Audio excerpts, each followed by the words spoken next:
एक हम आपको कथा सुनाते हैं। एक स्वर्णकार था, वो बहुत बेईमानी से सोने का काम करता था, मिलावट करके असली सोना रख लेना और नकली बना करके देना ऐसा।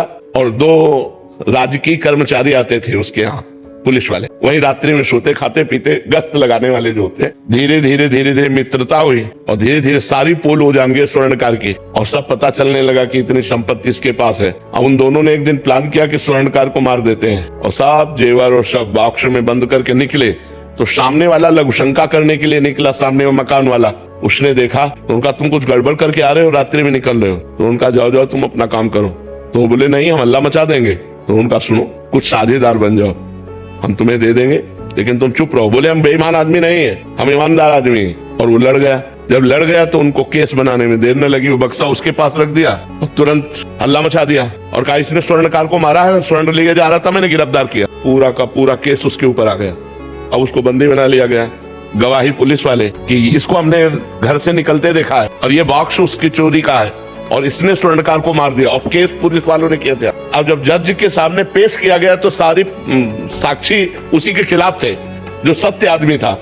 तो उसने रो के कहा जज से कि आप जो सजा देंगे वो तो भोगना ही पड़ेगा, क्योंकि साक्ष्य हमारे खिलाफ है। लेकिन मैं हृदय से कहता हूँ, मैंने पाप नहीं किया, ना मैंने उसे मारा है, ना मैंने चोरी की है। मैंने ऐसा बोला तो मुझे फंसा दिया गया। तो जज के अंदर भगवान बैठे, उन्होंने कहा कि ठीक है, हम इसे और खींचते, तारीखें और दी। और एक दिन एक आदमी जो ऐसे ही फुटपाथ में मर गया था, उसके साथ जिसके साथ मुकदमा चल रहा था, सत्य आदमी को, उसको पुलिस वालों को साथ दिया कि आप इसका अंतिम संस्कार कराएं। जब अंतिम संस्कार करने के लिए गए तो एकांत में कहा कि देखा, कह रहा था हमारी बात मान जाते तो कुछ हिस्सेदार बन जाते और आराम से मौज लेते, हमारी बात नहीं मानी ना, फंस गया ना, फांसी होगी तेरे को। और उनके जो सत्य आदमी था उसके पास वो वीडियो बनाने वाला कैमरा लगा दिया गया। जज ने सफाई के लिए जब वो गया, पूरा वीडियो सहित पेश किया। तो सत्य आदमी तो निर्दोष था ही। तब जज से उसने कहा कि जब मैं निर्दोष हूँ, आज आप जान गए, तो मुझे सालों से पैसा खर्चा करना पड़ा, इतना परेशान रहा, इतना मुझे दुख मिला, ऐसा क्यों?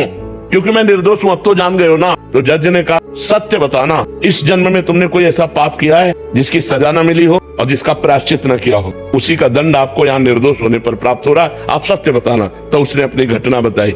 तो वो मृत्यु दंड इधर आकर के उसको फंसाकर इतना दंड दे रहा था। तो ये बात समझ लो कि जो पाप आप लोग भ्रूण हत्या करते हैं, गर्भ हत्या करते हैं, इसका प्रायश्चित करते हैं, और जब इनका परिणाम आता है तो बोले हम निर्दोष थे।